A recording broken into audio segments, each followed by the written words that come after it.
Sakio Komatsu was a carrier pilot who served in the Imperial Japanese Navy during World War II.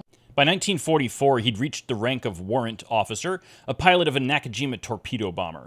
On June 19, 1944, during the Battle of the Philippine Sea, the submarine USS Albacore fired a full spread of 6 torpedoes at Admiral Ozawa's flagship, the carrier Taihō.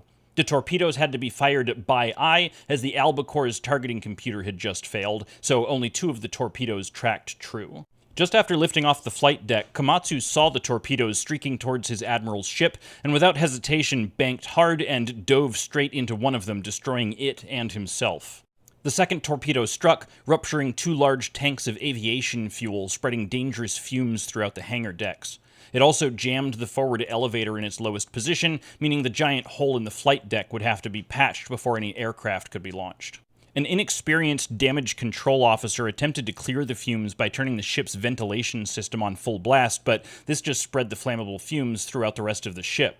6 hours after the carrier was first spotted, there was a chain of catastrophic fuel-air explosions on board. The admiral, being talked out of going down with the ship by his staff, then transferred his flag to a nearby destroyer, being careful to take the ship's portrait of the emperor with him.